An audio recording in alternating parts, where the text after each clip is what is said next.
What happened last week on episode 31 of Horsemen of the Apocalypse? Oh, Lips, a lot. So, we had just escaped a bunch of Duragar in a dwarven tomb, rescuing a cheetah tabaxi named Buttons, along with his dwarven companion, Raylin. And so we met up with them, found the cart that we had arrived in, and we were able to fix it up super quickly and get out of there before we were attacked. I don't want to say interrogated. We asked questions of Button. Sadly, he had very few answers, including the one we were really interested in, as Raylin had told us that he is good friends with this mysterious figure known as Shadowhood. Mm-hmm. And he said that he is, but he has no idea where to find them. And so we're just like, oh, that's great.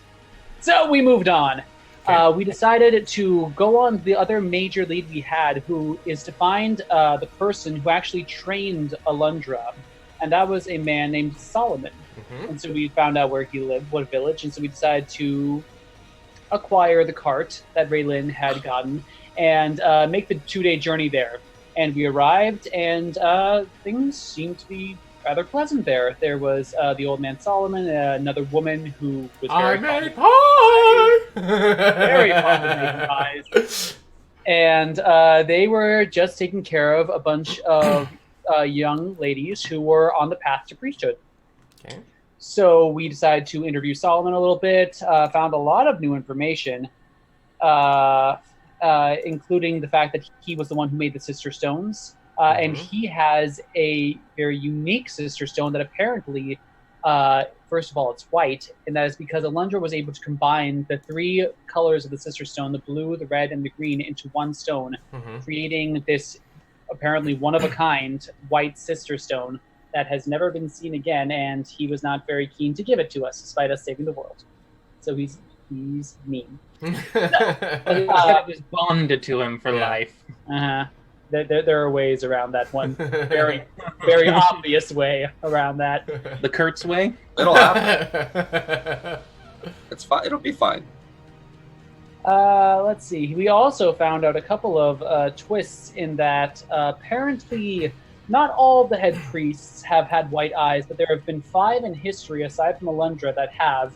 And once pretty much a girl is seen to have white eyes, she is pretty much fast-tracked into the head priestesshood. Yes. And so that was something we didn't know. We also found out that apparently Solomon had seen 2 half-elf girls who matched the description and age of Kurtz's daughters. Since we knew from a dark rune tosser, rune keeper, rune reader, caster.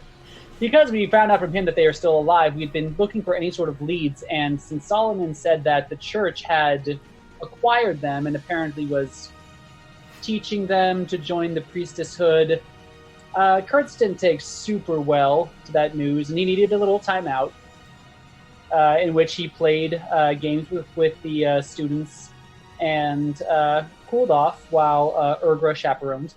Okay. Still offended by that, by the way. Yeah, sorry, Urgra doesn't trust much, and she's seen you spill a lot of blood.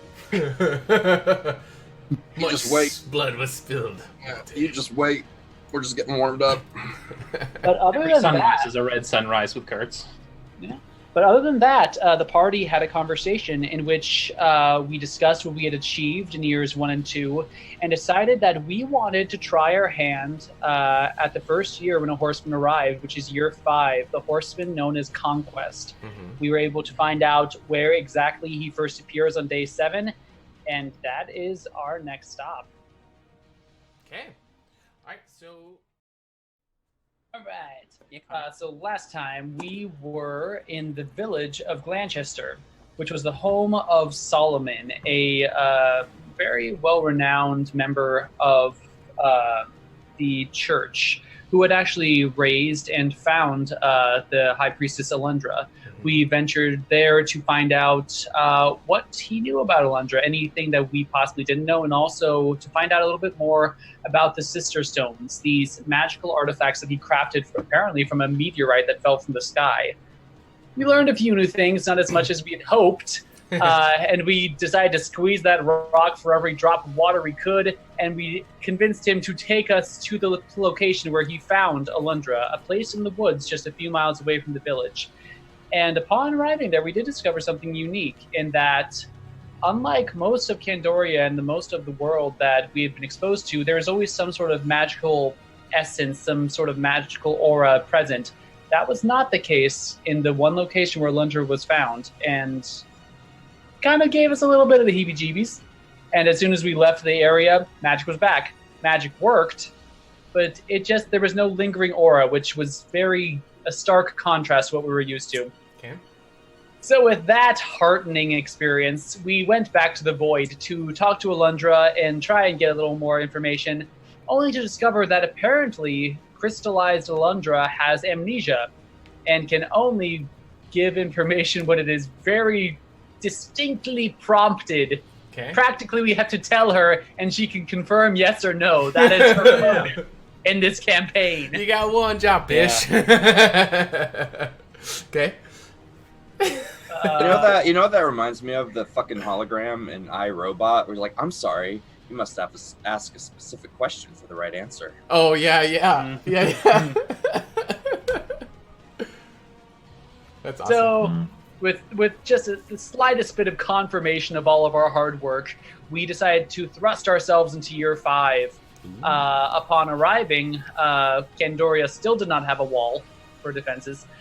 And when our wizard looked in his, what do you call it? Your book. It has a special name. What's it Manifesto. called? Manifesto. Yep. We found there was a shit ton of stuff going in year 5. But unfortunately, the place, the reason we came to year 5 was to face the first horseman, who was due to arrive at the end of the week. However, the location he arrives is a full 7 days journey from where we originally teleported.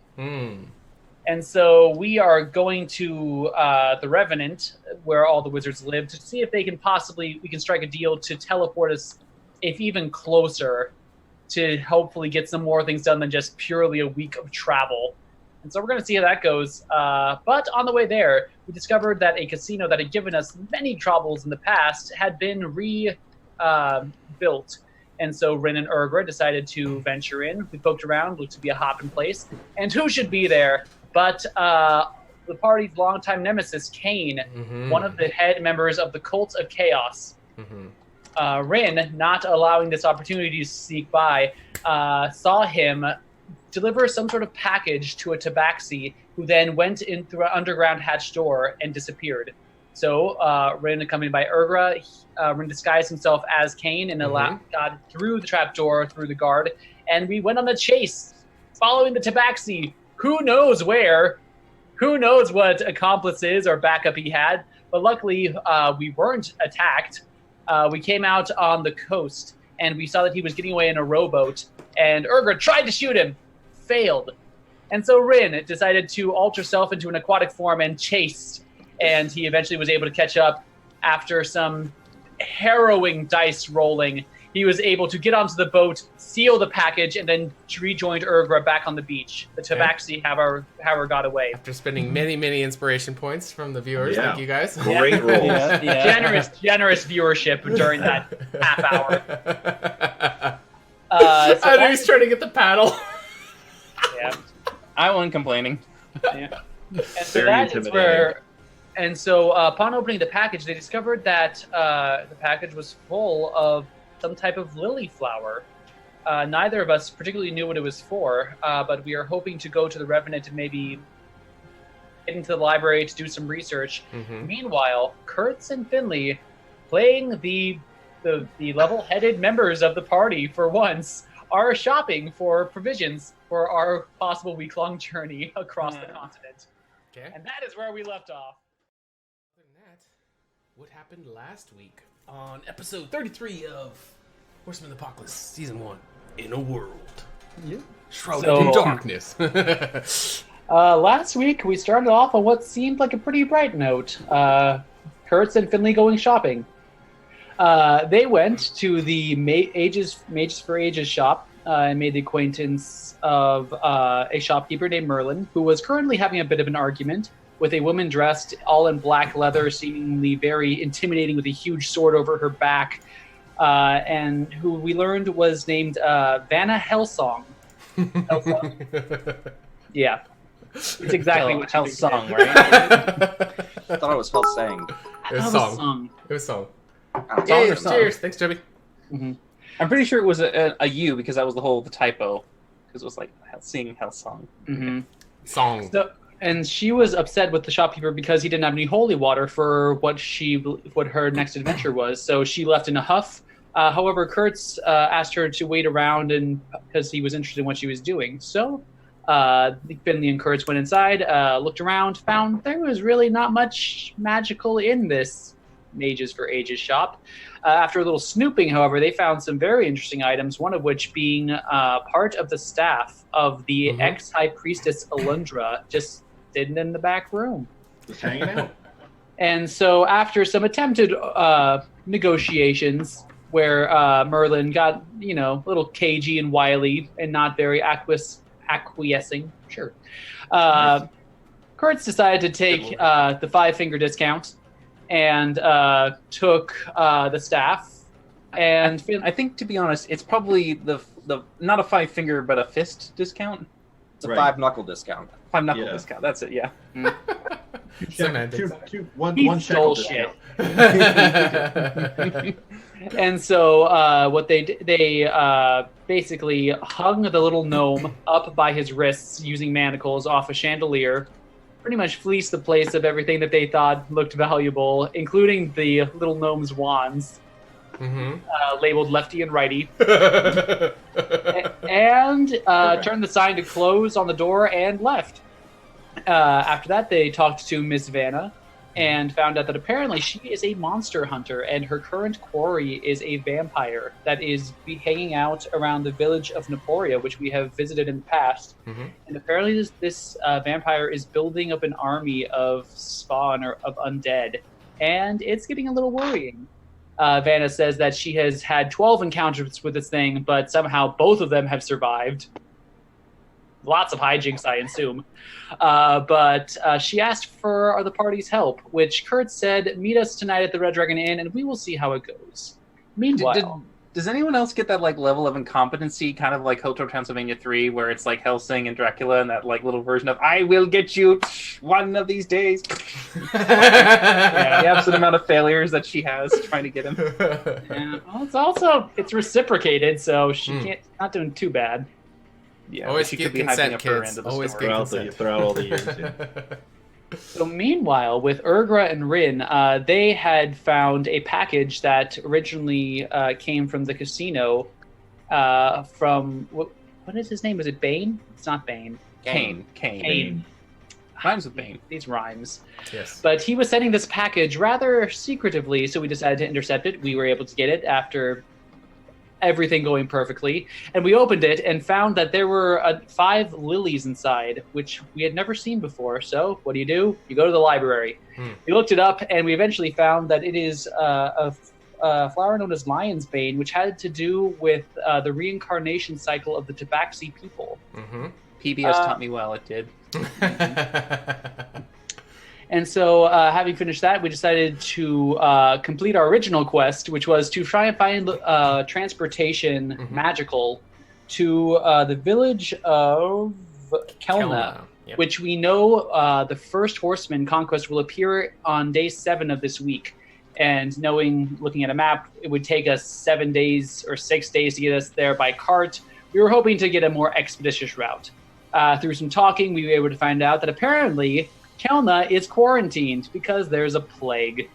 And the Center of Disaster Resource Center, part of the Revenant, which is basically quarantining them and making sure this plague doesn't get too out of control, has told us that we aren't allowed to go there and they won't let us teleport there unless we get clearance. But they offered us a way to do that, and that is by escorting some lesser Revenant members through an icy cave.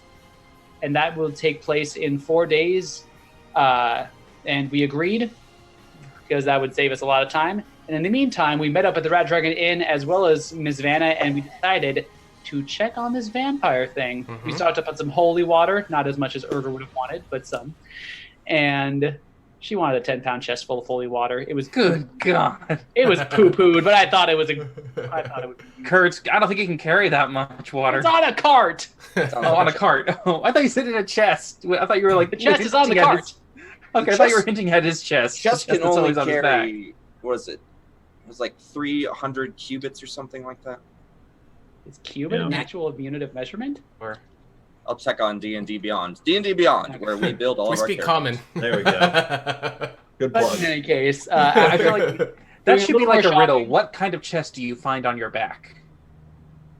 Kurtz's chest. Ah, okay. Wow.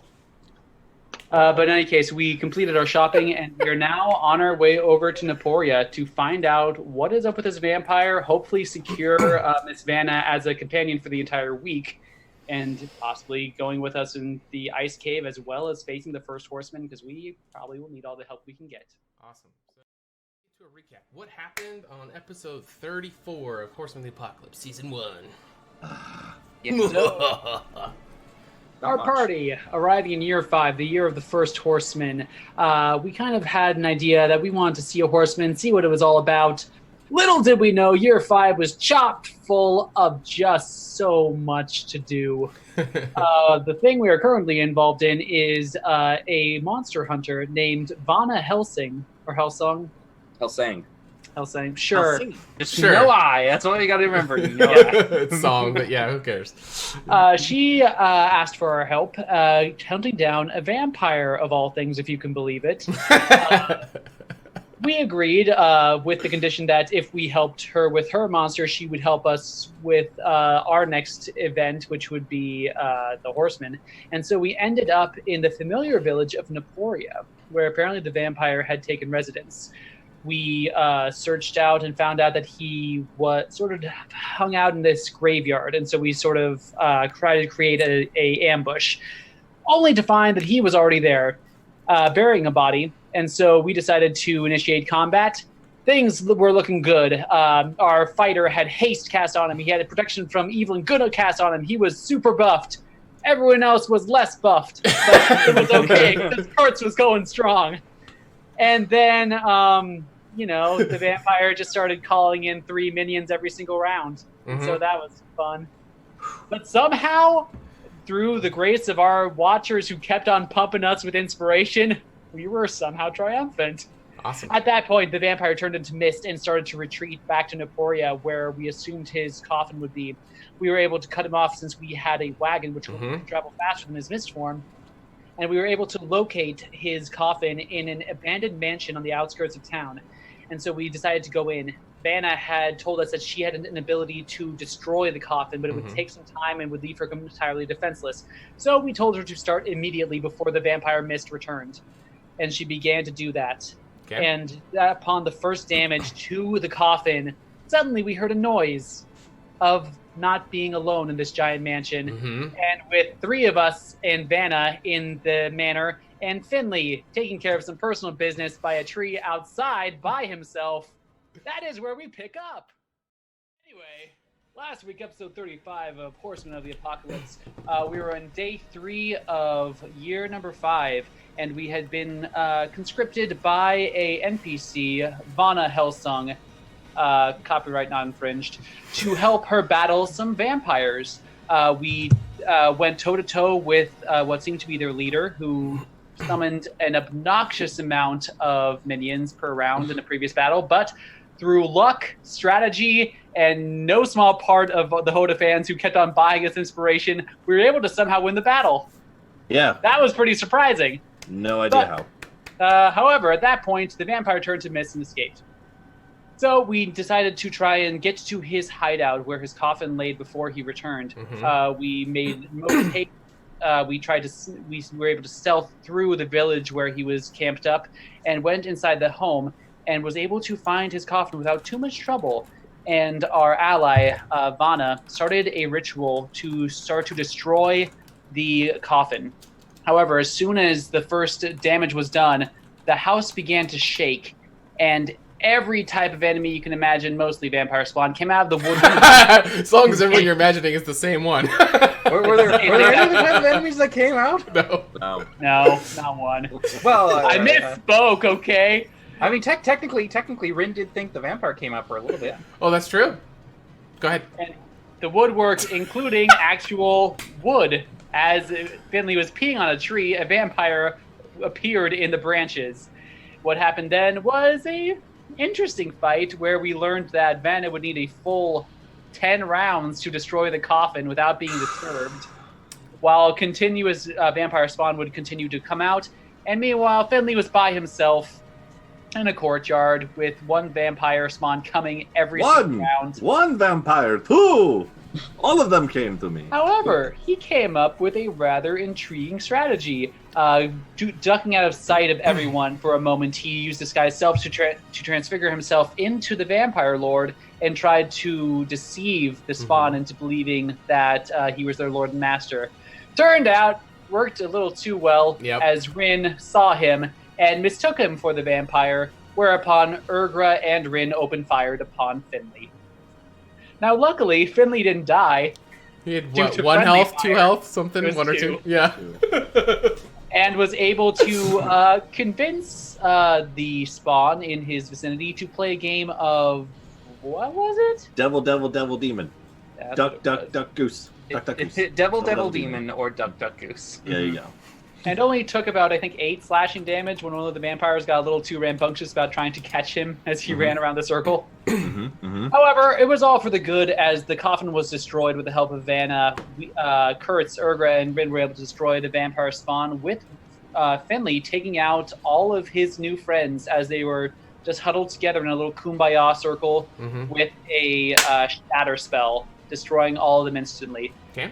We then made for the hills because we didn't want to stick around, and we decided to follow up on a lead we found a few episodes ago of a flower that was said to disturb this reincarnation cycle of tabaxi, and we found out one of the new places where it grew. Upon arriving there, we found a collection of tabaxi being led by a certain bobcat. All of these were bobcats, which are in our system known as the lowest sort of caste in the tabaxi system of felines.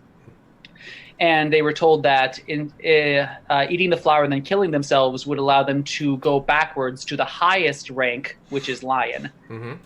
And so several of these tabaxi, upon seeing us, we were not quite sneaky enough, decided to try and jump off of a cliff where this was taking place. One of them did die, however, we were able to save all the rest of them.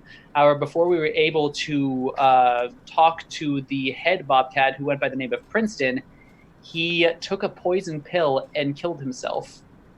And so we were left with few answers except for what the remaining bobcats could tell us, and that is where we left the session on a very kind of squicky note. All right, Connor, let's get a recap. What happened last time? Man, it was a long one. Lots of stuff happened. Not really. Well, it took a long time to do the few things you guys did. Yeah. Because remember, we started back on episode 36 all the way outside of Candoria proper. In fact, in a sort of stone circle ruins with a bunch of tabaxi that we had just saved from committing a mass suicide. Okay. We had learned that one tabaxi who was related to the cult of chaos tried to, as we now know, trick them into eating these lion's bane flowers, telling them that it would allow them to elevate themselves higher in the reincarnation cycle that the tabaxi culture believe in. We have now found that that is not true. So finding that, we saved the ones that we could. Kurtz did a mercy kill for one Bobby in particular at his fervent request, and we cut our losses. And yeah, there's a lot of puns in there. I mean, wow. We also stole the clothes of the tabaxi that was trying to sort of head the would-be cult. So we took all of everything that was on him, and Rin made careful note of what he looked like, and we traveled back to Candoria. At which point, Finley and Rin decided to go back into the known Cult of Chaos hideout to engage with Kane. Both of them disguised Rin as the tabaxi leader and Finley as a tabaxi. he was Bobby. Yeah. Was he? He was the dead one. Oh, I thought he just made him up. But yeah, so they were both tabaxi. They had a conversation that was pretty tense. Involved, some very specific passwords as well as badges and a ID book with individual numbers. Somehow they made it through, and they got some interesting information, including that Kane, the head of the Cult of Chaos, is interested in a certain enchanted ring that has the head of a gorilla, which we believe to be possibly one of the Transcendial relics. I got the name right. Yes, you did. Well done. So, having that bit of information, we decided to lay low, as the next morning we had already hired ourselves out as bodyguards for the Revenant and some of their initiates to retrieve a magical sort of construct engine from a wizard tower. We were each given the choice of a bunch of initiates. We each chose one, and we got to control an extra character in addition to all of our stuff. So there were 8 people going into this dungeon. Not that it helped us when we came to a freaking maze. Not even a little. I don't know what you guys are talking about. I did great. Yeah, if I remember right, I think Connor found 3 of the 4 switches, right? Yeah. Yeah. Wasn't going to say it, but... Yeah. I remember. They're all thinking it. So eventually the maze was solved, and we were transported into what you see on our map, this very elaborate ice fortress where every step would cause us to move our full movement in the full direction, which made movement a little tricky, particularly with those who were not very acrobatic. Kurtz! Sorry. I did great. You actually did. I don't think you only fell in once into the ice cold water. Which He had 2 nat 1s of shit that made. Yeah. Eventually, however, we found what we were looking for, the giant ice golem, and started to attack it, only for it to teleport to the other side of the room, where lonely Urgra was trying to fight from a distance and almost got killed in one hit. And after that, finding that normal bludgeoning, piercing, and slashing damage did jack shit to this creature, Urgra retreated. Kurtz was able to make his way over and finish it off in maybe a round and a half. Okay. However, Before he did, though. Sadly, Kurtz's initiate, one Ren, also known as Kylo. Kylo. He was calling him Kylo. Yep. yes, experienced some of the worst rolls we have ever seen on this channel. The chest pretty was great. sliding. It was bad, y'all. And did not make it. He was squished under a giant icy fist, and sadly, the same fate befell Kurtz's 10-pound chest. Ironic. He could save others from death, but not himself. He didn't save Ren. An icy coffin. So we were, however, able to defeat the golem, and we are looking at the item we came for, which served as the heart of this golem. Exactly. And that is where we left off. So we had a cliffhanger. What did we do last episode, which was episode 37 of season 1?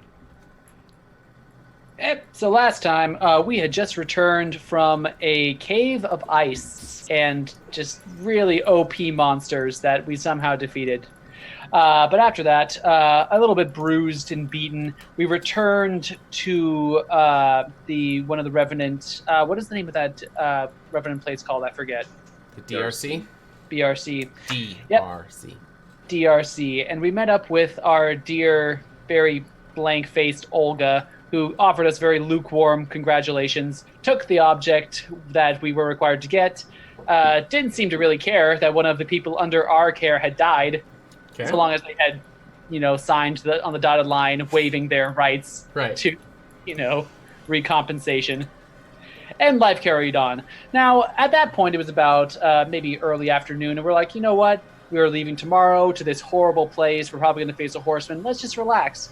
And so most of us did. Urgra went to get food. However, Finley and Rin decided to explore the location a little bit and found some secret hideouts, including 2 magic items, which included a longbow of warning and a cape of protection, which has now been distributed among the party.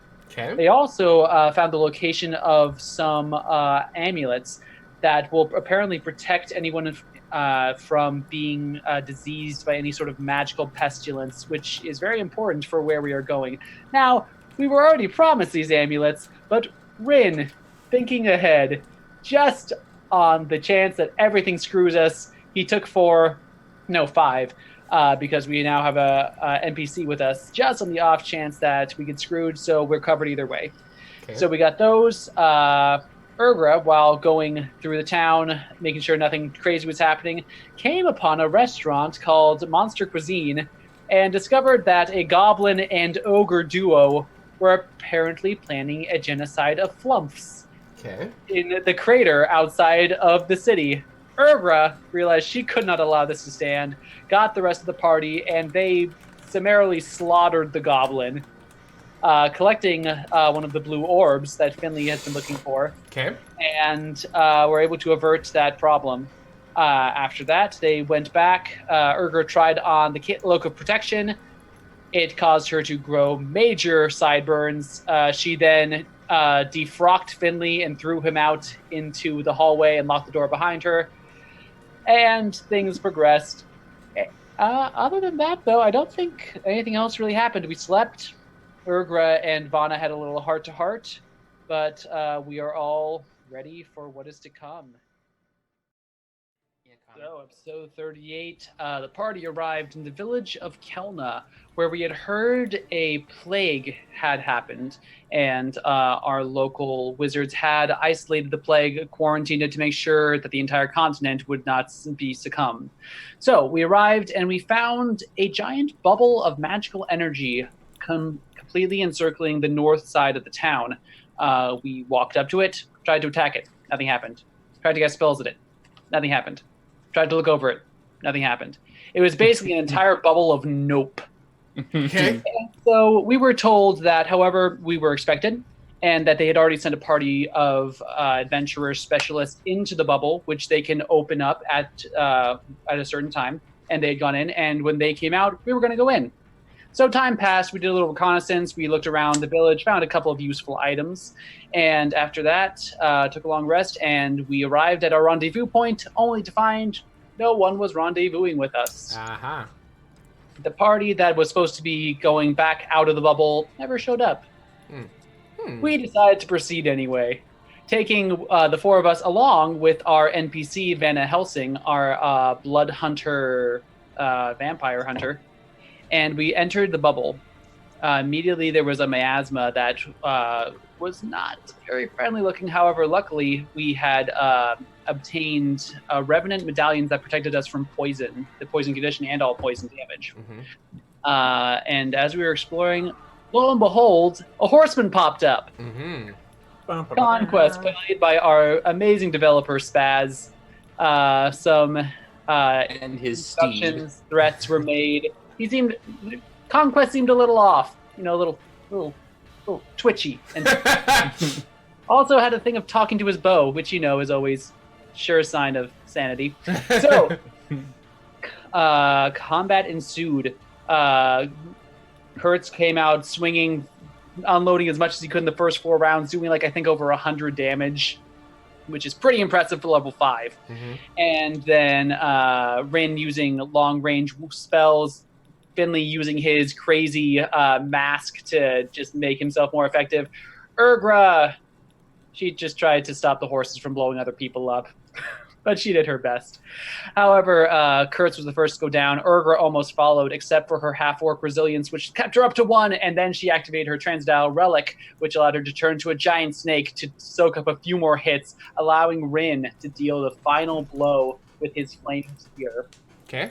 After that, the body of the horseman Conquest dissolved. However, the bow that he was using remained. And in our spiritual forms, we were all sort of surrounding it, and Urgra decided to take a grab.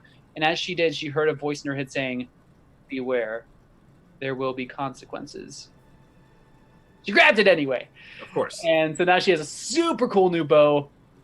She also had some kind of saving throw, which I rolled a 1 on. And so we're going to see what happens next as we are flumed to the astral plane, hopefully to meet up with our good pal Alundra. All right. 39, we had just defeated the horsemen of the apocalypse known as Conquest in year 5. Kurtz had died, but after the horseman was defeated, we were all sucked back up into the ether. and found ourselves with the familiar sight of a large crystal surrounded by a gold circle that we know as what remains of Alundra, the once high priestess of the Three Sisters.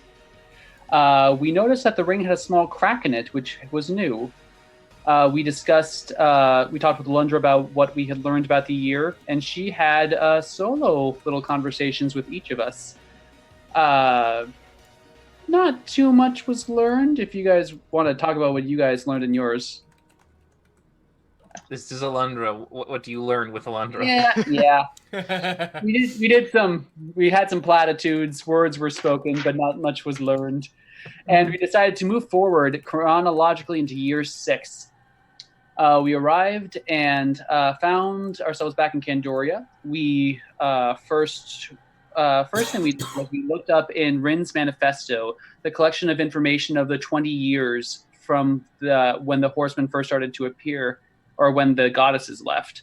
And we realized that now that we killed the horsemen, possibly things have changed. So we're not sure how reliable that source of information will be. So we decided to go into Candoria, the capital, and we found a new shop, an alchemist named Alfred's. We equipped ourselves and spent pretty much a good chunk of our money on just new shiny things that we'd never seen before, because adventurers. From that, we stopped by the temple and found out that apparently the temple is sending an envoy to the stone giants to gather information. We're not entirely sure, but they didn't really send the crackpot team. They sent what appears to be a very vapid young priestess woman, as well as a gentleman who we eventually know to become rather formidable, but in his teen years, he is more equatable to something like a Gaston for Beauty and the Beast. So we, however, offered our services to escort them, and they agreed. But first, we needed to, at the Alchemist, we agreed to do a quick little turnaround, deliver a package at a place we were just at, named Kelna or Kilna? Kelna? Kelna, where we learned that our previous friend Vana Helsung was now the de facto ruler, and she had ordered a huge amount of alchemist supplies, and we were going to deliver them for a magical item. So once we did that, we decided to get a beer at our good Red Dragon Inn, only to find a figure from Rin's past, a fellow elf who goes by Elder Baron. Who was accompanied by a young revenant woman who apparently is very high up in the ranks, an illusionist wizard who goes by Faden. One of the main things we know in this current year is that the revenant, or the wizards, or humans, are dealing with a plague, and apparently this young woman single-handedly discovered the cure, a vaccine, using illusion magic. And so for now, those two are joining along with us as we collect the package from the Alchemist and head off to Kilna. Awesome. And I am so sorry, everyone. we got a chair. Oh, sword drop. Big stone. I totally missed the window for uploading episode 41. Bad llama. It's gone forever, so it's not going to be on the playlist. For anybody who missed it and was waiting for it, I am so sorry. Blame Sean. It is gone forever. I am a piece of shit, I know.